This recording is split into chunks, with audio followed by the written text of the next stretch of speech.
Muy buenos días, hermanos. Hoy continuamos con nuestro estudio de Mateo y el día de hoy vemos también un pasaje bastante controversial. Vamos a ver el capítulo 24, versículos del 25 al 31. Y dice, ya os lo he dicho antes, así que si os dijeran, mirad, está en el desierto, no salgáis, o mirad, está en los aposentos, no lo creáis, porque como el relámpago que sale del oriente y se muestra hasta el occidente, así también será la venida del Hijo del Hombre. Porque donde quiera que estuviera el cuerpo muerto, allí se juntarán las águilas. E inmediatamente después de la tribulación de aquellos días el sol se oscurecerá y la luna no dará su resplandor y las estrellas caerán del cielo y las potencias de los cielos serán conmovidas. Entonces aparecerá la señal del Hijo del Hombre en el cielo y entonces lamentarán todas las tribus de la tierra y verán al Hijo del Hombre viniendo sobre las nubes del cielo con poder y gran gloria. Y enviará a sus ángeles con gran voz de trompeta y juntarán a sus escogidos de los cuatro vientos desde un extremo del cielo hasta el otro. Ok, entonces, recordemos el contexto de este texto que acabamos de leer. Jesús está hablando a sus discípulos y les está diciendo acerca del templo que no quedaría piedra sobre ese templo, que todo sería destruido. Esto obviamente era muy impactante para ellos como judíos, y como judíos también sabían que si el templo se destruía, entonces el Mesías tenía que venir a reinar porque no había otra. Entonces en la mente de ellos, la destrucción del templo era algo que no se esperaban, pero asumían que podría ser entonces que ya venga el Mesías y tenía que reinar y entonces se acabe este mundo y cosas por el estilo. Entonces los discípulos le preguntan a Jesús, le dicen, Señor, ¿cuándo será esto?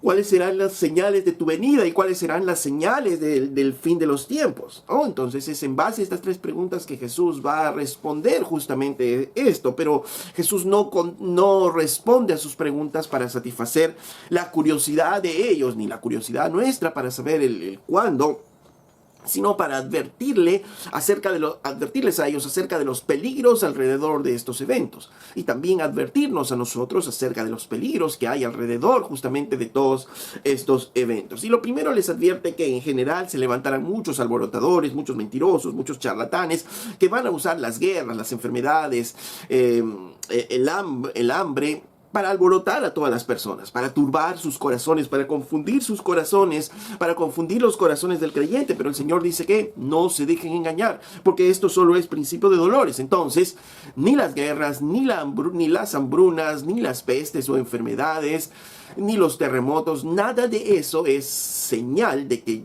ya está llegando, porque todo esto solo es principio de dolores. Y solamente nos advierte que la gente va a usar esto, ¿para qué? Para poder engañar, confundir, turbar a los creyentes. Luego les advierte algo interesante y les dice que cuando vean a Jerusalén rodeada de ejércitos y se haga algo abominable dentro del templo, los que estén en Judea huyan a los montes rápidamente. ¿Por qué? Porque vendrá una tribulación tan grande y tan violenta que no tendrán tiempo para nada. Por eso dice el que esté en el campo, que desde ahí nada más, ya no vaya a la ciudad a recoger nada. El que esté a la azotea, corra, ¿no? Inmediatamente, salgan, huyan a los montes, ¿no?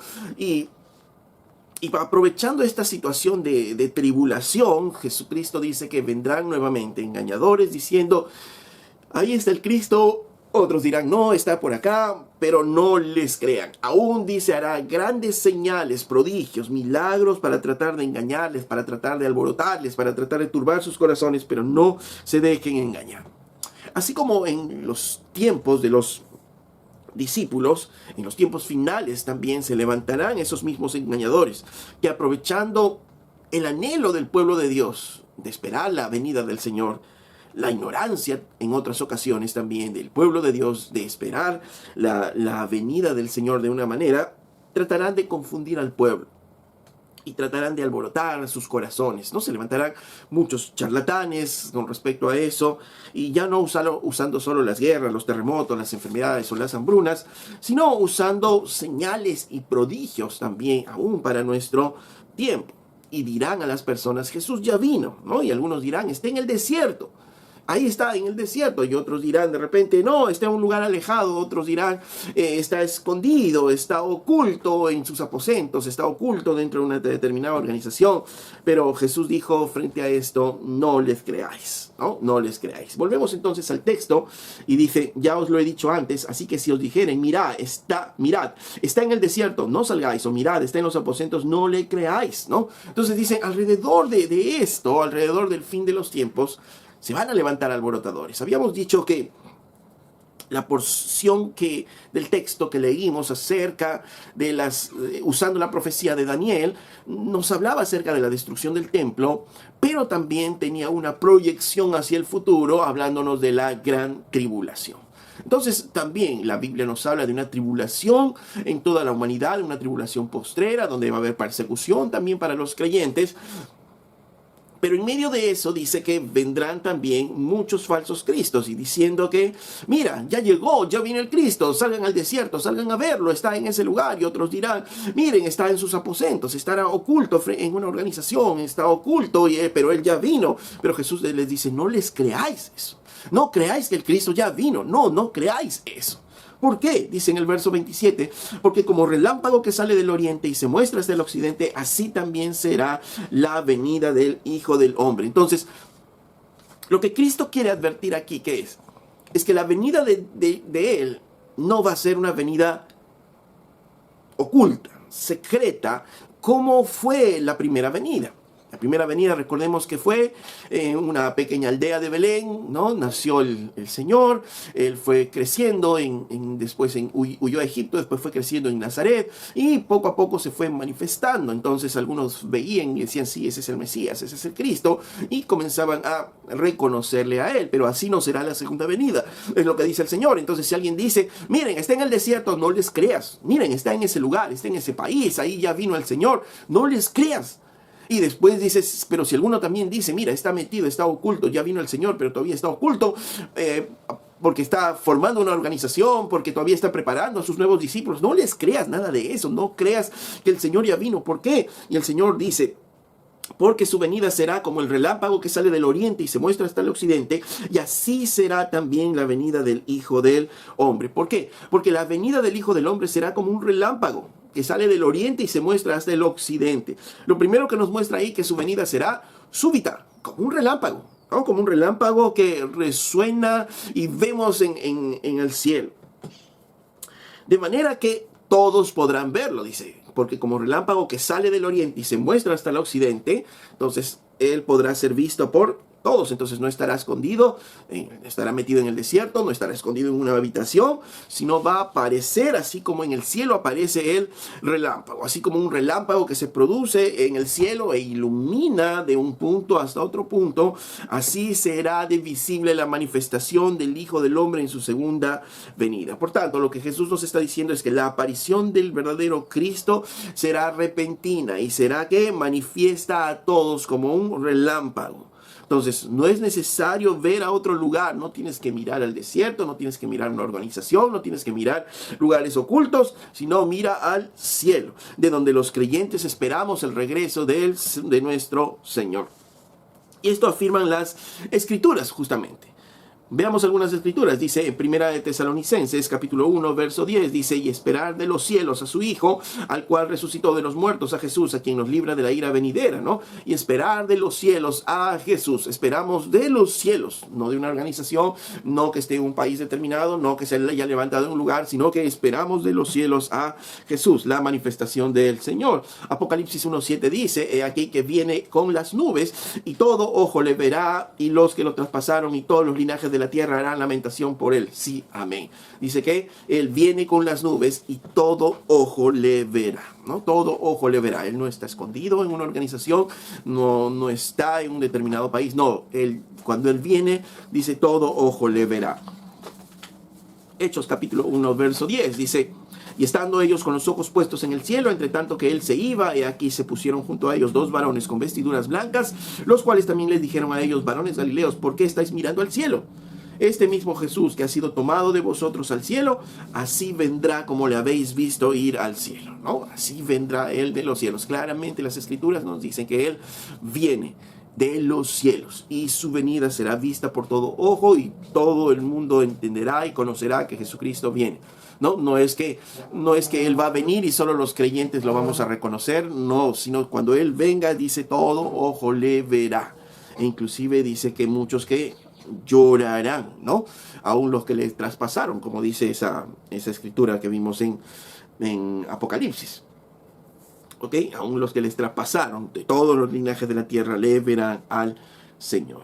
Luego dice en el verso 28, Jesús dice, porque donde quiera que estuviera el cuerpo muerto, allí se juntarán las águilas, ¿no? Este es un proverbio, digamos, donde está el cuerpo muerto, ahí se juntan las águilas, o ahí se juntan los buitres, ¿no? Es natural, las aves carroñeras dan donde está el cuerpo muerto, y ha tenido muchas interpretaciones ese versículo, ¿no? De manera aislada, ¿no? Se ha interpretado de muchas maneras. Pero si queremos seguir el contexto y el relato que Mateo nos está diciendo, obviamente Mateo está hablando de la segunda venida del Señor y nos dice, porque donde quiera que estuviera el cuerpo muerto, allí se juntarán las águilas. Definitivamente entendemos que la segunda venida viene con el juicio de Dios, ¿no? Y donde se junta el cuerpo muerto, donde ya la maldad ha colmado la tierra una vez más, donde ya el Señor ha establecido el tiempo para el juicio, obviamente la tierra va a estar muerta, ¿no? Va a oler a cadáver, ¿no? Totalmente, y ya viene entonces, es necesaria ya la segunda venida del Señor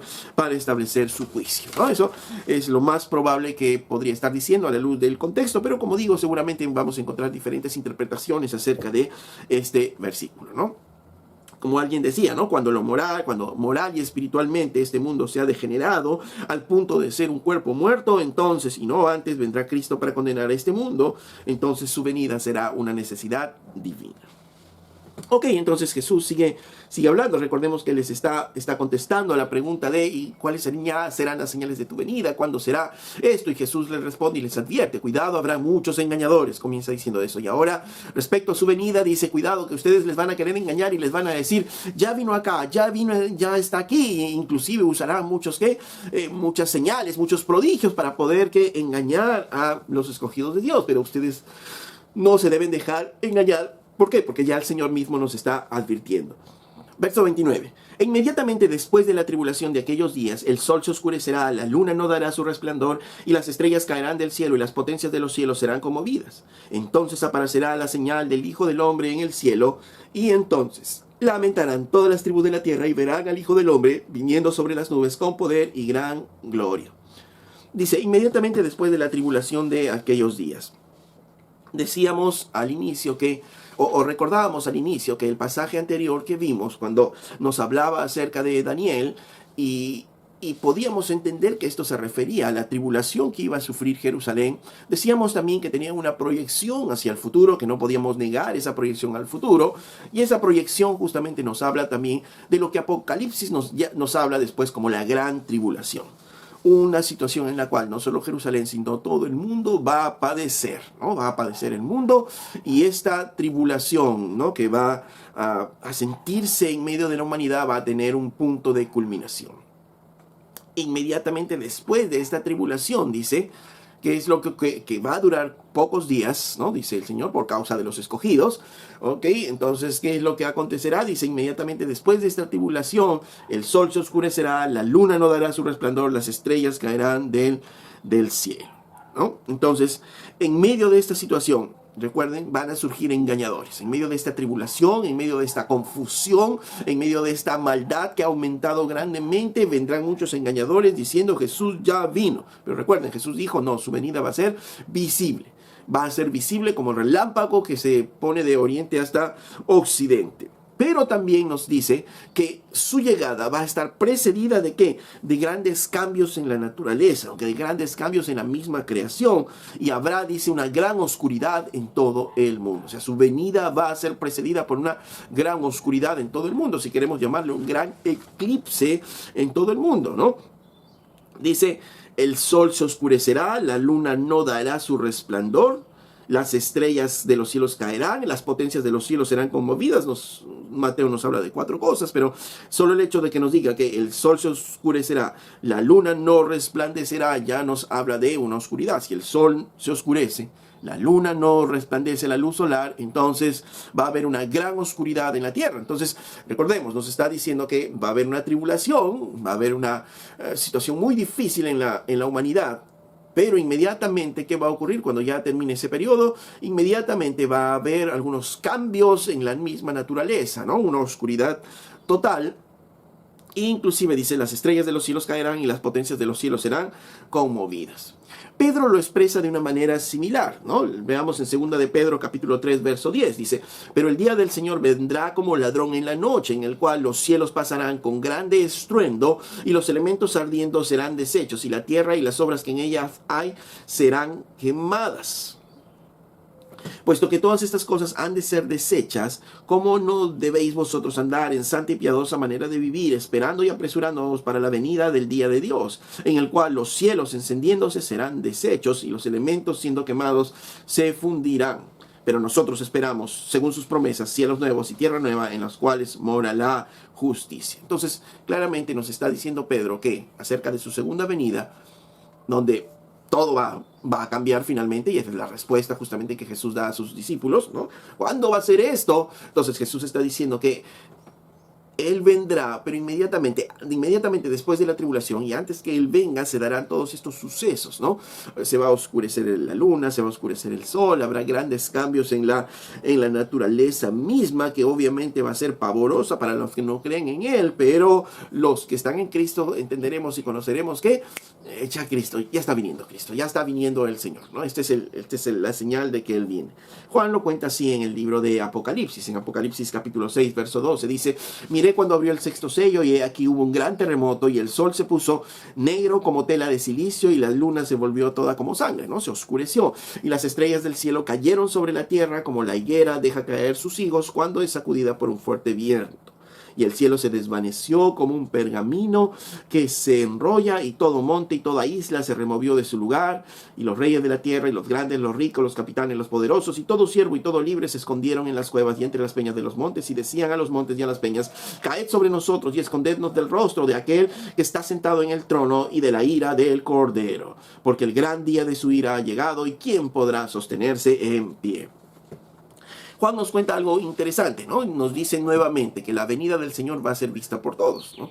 Tanto así que la gente que no conoce al Señor, la gente del mundo, dice, se esconderá tras cuevas, tras peñas, ¿no? Y dirá: caigan sobre nosotros estas peñas, estas cuevas, y escóndanos ¿de qué? Del que está sentado en el trono, de la ira del Cordero, porque el momento de la ira ya llegó. Ya, aún la gente que no conocía al Señor reconoció que era el tiempo de la ira, ¿no? De Dios. Y todos, ¿no? Todos, capitanes, ricos, poderosos, siervos, todos verán, ¿no? Todos verán que el Señor viene, pero que toda su llegada va a ser precedido por grandes cambios en la misma naturaleza, ¿no? Lucas lo cuenta así, en Lucas capítulo 21, verso 25, dice: entonces habrá señales en el sol, en la luna y en las estrellas, y en la tierra angustia de las gentes confundidas a causa del bramido del mar y de las olas, desfalleciendo los hombres por el temor y de la expectación de las cosas que sobrevendrán en la tierra, porque las potencias de los cielos serán conmovidas. Entonces verán al Hijo del Hombre que vendrá con una nube, con poder y gran gloria. Cuando estas cosas comiencen a suceder, erguíos y levantad vuestra cabeza, porque vuestra redención está cerca. Entonces, ¿qué dice el Señor? Dice que después de esa tribulación va a haber un momento, un tiempo en que se empezarán a desatar todos estos hechos naturales. Será de tanta conmoción sobre la naturaleza que va a haber angustia, dice, en la tierra, confusión. ¿Por qué? Por las olas del mar, por el bramido del mar, por las señales que va a haber en el sol, en la luna, en las estrellas, ¿cierto? Solo podemos entender más o menos que va a haber una oscuridad total. Él dice: las estrellas caerán. ¿Cómo será esto? Bueno, puede haber muchas interpretaciones de eso, pero más que tratar de mirar la interpretación de qué es lo que está queriendo decir Jesús o los apóstoles, en qué son o descifrar esta conmoción de la naturaleza, lo que Jesús está tratando de decirnos es: cuidado, ¿no? Cuidado, no se dejen engañar. La gente va a decir, ya vino, no, pero cuando Él venga va a ser visto por todos. Y es más, va a ser precedido por algo. Va a ser precedido por cambios en la naturaleza terribles como nunca antes se han visto. Y va a haber angustia en las personas. Aún la gente se esconderá de todo esto porque sabrá que ha llegado la venida del Señor, la ira del Señor, el juicio de Dios estará ya ahí. Por tanto, su venida no será secreta, sino será vista por todos. Eso es lo que está diciendo justamente el Señor, ¿no? Si alguien dice, no, ya vino y está escondido en tal lugar. No, ya vino y está... No les creáis, dice. No les creáis, porque cuando Él venga va a venir y todos lo van a ver. Y va a ser precedida su venida por cambios en la naturaleza que va a producir temor, pavor en los hombres. Pero dice en Lucas, como dice, pero nosotros los creyentes, si ocurriera eso en ese tiempo, entonces nosotros ¿qué? Erguíos, dice, y levantad vuestras cabezas porque la redención ya está cerca, ¿no? Erguíos, no estén ahí arrodillados, atribulados, no, levantad la cabeza porque ya nuestra redención está muy cerca. Es la señal de que Jesucristo ya está viniendo, ¿no? Volvemos entonces a Mateo, verso 30, y dice, entonces aparecerá la señal del Hijo del Hombre. Nuevamente Jesucristo nos vuelve al punto de que después aún de esta conmoción en la misma naturaleza, van a ver, dice, la señal del Hijo del Hombre, ¿no? Y como dice Lucas, como dice Marcos, esta señal del Hijo del Hombre es Cristo mismo en su gloria, viniendo, dice, sobre las nubes con poder y gran gloria. Entonces, es la presencia misma de Jesucristo vista por todos, ¿no? Así será su segunda venida. Entonces solamente imaginemos, Él va a venir con todo su poder y su gran gloria. Ahora, imaginémonos cómo será ese momento, ese evento, el poder contemplar a nuestro Señor con toda su gloria venir, ¿no? Si cuando tenemos momentos en la iglesia, cuando le alabamos, cuando le adoramos y podemos sentir de su presencia, podemos sentir de su gloria, podemos sentir un gran éxtasis en nuestro corazón, en nuestras vidas. A veces nos llenamos de mucha alegría, a veces de repente lloramos, nos sentimos completos en Él. Imagínense poder mirar la plenitud de la gloria de Jesucristo viniendo en las nubes, ¿no? Tratar de imaginar esa escena solamente es gloriosa, es impactante, pero un día vendrá así el Señor, un día vendrá así, y eso es lo que nos advierte el Señor. Por eso es que dice, cuidado, no se dejen engañar, en los últimos tiempos vendrán muchos mentirosos, muchos alborotadores, muchos conspiradores vendrán, ¿no? Si es que no se dejen engañar, porque cuando Él venga va a venir y va a ser visible para todos, ¿no? Va a ser visible para todos. Verso 31 dice, y enviará a sus ángeles con gran voz de trompeta y juntará a sus escogidos de los cuatro vientos desde un extremo del cielo hasta a otro. Dice en el verso 31 que Él enviará a sus ángeles con gran voz de trompeta, con autoridad se refiere a eso, ¿no es cierto? Y juntará a sus escogidos, ¿no? Él va a juntar a sus escogidos, a su pueblo, dice, de los cuatro vientos, desde un extremo del cielo hasta el otro extremo del cielo. Él va a juntar a todos sus escogidos. ¿Para qué? Porque nos vamos a reunir con Él, ¿no? Esto está hablando del arrebatamiento, ¿no? Que todos sus hijos finalmente van a ser arrebatados y van a estar disfrutando ya de su presencia. En Primera de Tesalonicenses nos habla el Señor esto, justamente dice, Primera de Tesalonicenses capítulo 4, verso 13, dice, todos queremos, hermanos, tampoco queremos, hermanos, que ignoréis acerca de los que duermen, para que no os entristezcáis como los que no tienen esperanza. Porque si creemos que Jesús murió y resucitó, así también traerá Dios con Jesús a los que durmieron en Él. Por lo que os decimos esto en palabras del Señor, que nosotros que vivimos, que habremos quedado hasta la venida del Señor, ¿cierto? Dice, los que quedemos hasta la venida del Señor, dice, no precederemos a los que durmieron. Porque el Señor mismo, con voz de mando, con voz de arcángel, con trompeta de Dios, eso es lo que Mateo nos decía, ¿no es cierto? Con voz de trompeta, ¿no? Con voz de trompeta, con voz de arcángel, con trompeta de Dios, ¿no? Aquí están de nuevo los ángeles, con voz de ángeles. Jesús dice que enviaré a mis ángeles a recoger desde los cuatro puntos desde todos los puntos de la tierra, ¿no? Dice, y con trompeta de Dios descenderá, dice, del cielo, y los muertos en Cristo resucitarán primero. Luego nosotros los que vivimos, los que hayamos quedado, seremos arrebatados juntamente con ellos en las nubes para recibir al Señor del aire, y estaremos siempre con el Señor. Por tanto, alentaos con estas palabras, ¿no? Entonces Él está diciendo que viene ese tiempo, ¿no? En el cual el Señor, con voz de mando, con trompeta de Dios, que hará que todos, primero los muertos en Cristo, y luego todos los que estemos vivos en ese tiempo, dice, seremos arrebatados junto con Él en las nubes. ¿Para qué? Para recibir al Señor. Y estaremos con Él, dice así, ya por siempre. Esto es lo que Jesús está diciendo. Cuando Él venga, ¿qué va a pasar? Él enviará a sus ángeles. ¿Para qué? Para que todos sean levantados, sean arrebatados finalmente con el Señor. En 2 de Tesalonicenses, capítulo 1, verso 6, dice, porque es justo delante de Dios pagar con tribulación a los que atribulan.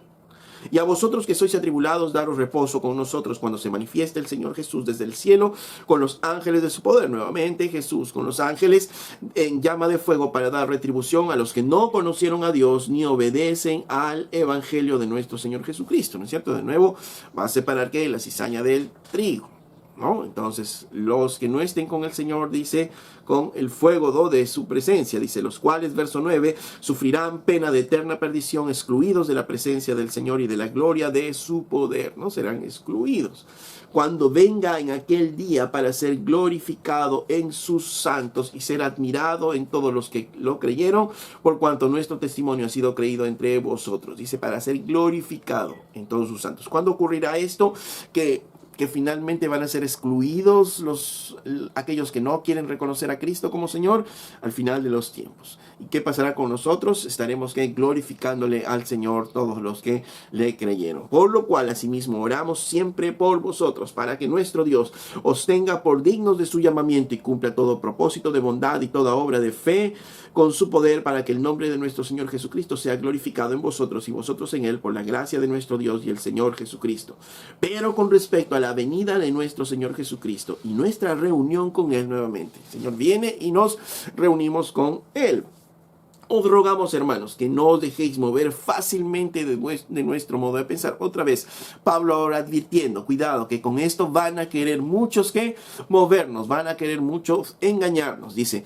Pero dice, no se dejen mover fácilmente del modo de pensar, ni os conturbéis, ni por espíritu, ni por palabra, ni por carta que fuera de nosotros, en el sentido de que el día del Señor está cerca, ¿no? Entonces, Pablo está diciendo, cuidado, ¿no? No se dejen engañar, porque van a haber determinados eventos que van a ocurrir antes. Y dice, nadie os engañe en ninguna manera, porque no vendrá sin que antes venga la apostasía y se manifieste el hombre de pecado, el hijo de perdición, el cual se opone y se levanta contra todo lo que se llama Dios y es objeto de culto, tanto que se sienta en el templo de Dios como Dios, haciéndose pasar por Dios, ¿no? ¿Os acordáis que cuando yo estaba todavía con vosotros os decía esto? Y ahora vosotros sabéis lo que lo detiene, a fin de que a su debido tiempo se manifieste. Porque ya está en acción el ministerio de la iniquidad, solo que hay quien al presente lo detiene hasta que él a su vez sea quitado de en medio. Y entonces se manifestará aquel inicuo a quien el Señor matará con el espíritu de su boca y destruirá con el resplandor de su venida. Inicuo cuyo advenimiento es por obra de Satanás, con gran poder y señales y prodigios mentirosos y con todo engaño de iniquidad para los que se pierden por cuanto no recibieron el amor de la verdad para ser salvos. Entonces, ¿qué está advirtiendo Pablo aquí? Pablo está advirtiendo, sí, vendrá el Señor, pero antes va a tener que manifestarse este inicuo, es el anticristo del cual nos habla Apocalipsis. Se va a manifestar finalmente al mundo y va a engañar a muchos, a aquellos que no tienen al Señor en su corazón. ¿Con qué los va a engañar? Con grandes poderes, con señales, milagros, dicen, mentirosos. Pero recuerden que este inicuo, hombre de pecado, es el anticristo, va a ser destruido finalmente por el resplandor de la venida del Señor. Dice, sí, yo no quiero que ignoren esto, decía Pablo a ellos. Yo no quiero que ustedes ignoren esto, ¿no? Entonces, ¿qué es lo que nos está diciendo Jesús en Mateo? ¿Qué es lo que nos está diciendo después Pablo? Nos está diciendo que cuando el Señor venga, su venida va a ser personal, Él mismo va a venir. Lo segundo es que va a ser vista por todos, toda lengua, toda etnia lo va a ver, aún los que están en Cristo y los que no están en Cristo lo van a ver, va a ser visible y va a ser precedida ¿de qué? De gran conmoción en la naturaleza. Entonces, si no hay esa gran conmoción en la naturaleza, entonces Cristo todavía no ha venido. Pero si vemos esa gran conmoción, ok, Cristo ya viene, entonces ¿qué debemos nosotros? ¿Qué debemos erguidos, levantarnos, levantar nuestros ojos al cielo, porque ya nuestra redención está cerca y ahí es tiempo de gozo para nosotros, pero es tiempo de tribulación, confusión, angustia para aquellos que no creen en el Señor, ¿no? Y por eso Pablo después dice, cuidado, no se dejen engañar con esto de la venida del Señor, porque inclusive ya Pablo nos dice algo más, porque antes de que Él venga se tiene que manifestar este hombre de pecado, el anticristo que nos llama el Apocalipsis, ¿no? Pero aún cuando el Señor venga lo va a destruir y nosotros vamos a poder disfrutar de la presencia misma del Señor. Esto es lo que nos muestra la Biblia y de nuevo la advertencia es a no ser engañados. Mateo y ni Jesús en Mateo están tratando de contestar, ¿no? Y nuestra curiosidad del tiempo, ni dándonos señales para que nosotros persigamos esas señales y decir ya viene el Señor, sino la advertencia es, cuidado, que nadie les engañe. Que nadie les engañe diciendo que el Cristo ya vino. ¿Por qué? Porque van a venir mentirosos, engañadores. Aún dice que el anticristo, vendrá que con señales y prodigios mentirosos. Por eso es que, como habíamos dicho la semana anterior, la señal, la marca del creyente no son las señales, no son los prodigios, no son los milagros, sino es la obediencia a su palabra. Y por eso el Señor nos dice ahí, manténganse firmes, no se dejen engañar. ¿Por qué? Porque la venida del Señor va a ser visible, todo el mundo la va a ver. Y no se dejen engañar, precedidos por una convulsión, ¿no? En la misma naturaleza. Inmediatamente vendrá el Señor y veremos al Señor con toda su gloria en los cielos. Y cuando pase eso, el Señor va a destruir a este inicuo, al anticristo, y nosotros estaremos con Él, seremos recogidos con Él, seremos arrebatados con Él a los cielos para estar delante de su presencia. Ahora, haciendo un paréntesis aquí, ¿no es cierto? Acerca del arrebatamiento del Señor, ¿no? No puedo dejar de mencionarlo, ¿no? Que hay dos posiciones, ¿no? En la iglesia, dos posturas en la iglesia acerca del arrebatamiento. La iglesia cree finalmente en el arrebatamiento, sí, lo que se difieren las posturas es cuándo ocurrirá este arrebatamiento, ¿no? La primera postura es un arrebatamiento pretribulacional, o sea que la iglesia sería llevado con el Señor en una venida en la cual el Señor viene, se lleva a la iglesia y luego en una segunda oportunidad, ¿no? Él volverá a venir, pero ya mostrando todas las señales que hemos leído en Mateo, ¿no? Esa es la postura, es una postura que se origina más o menos en el siglo XIX, ¿no? Acerca de justamente de esto, ¿no? Que su iglesia va a ser arrebatada antes de la tribulación de esos días. Y estaremos con Él, no pasaremos estas situaciones de tribulación y luego volverá a venir el Señor. La otra postura es el rapto, ¿no? Post-tribulacional, ¿no? Acerca de que seremos arrebatados con el Señor, pero no antes de la tribulación, sino que la iglesia pasará toda esa tribulación, y por eso es que por el amor a los escogidos el Señor reducirá inclusive el tiempo de esa tribulación, pero no se dejen engañar porque vendrán muchos falsos, y ustedes manténganse firmes en la palabra, porque cuando el Señor venga todos lo verán, y la iglesia en esos momentos será recogida por los ángeles, ¿no? Con trompeta de Dios, ¿no? Serán llevados a su presencia, ¿no? Esta es una postura, la postura clásica, digamos, de la iglesia, la postura que se mantuvo desde los primeros siglos hasta aproximadamente el siglo XIX, en que se hace muy popular la otra postura del rapto pretribulacional, ¿no? Entonces, ambas posiciones tienen defensores, ¿no? Defensores a teólogos muy, muy importantes, y ambas posiciones también tienen un buen sustento en las escrituras.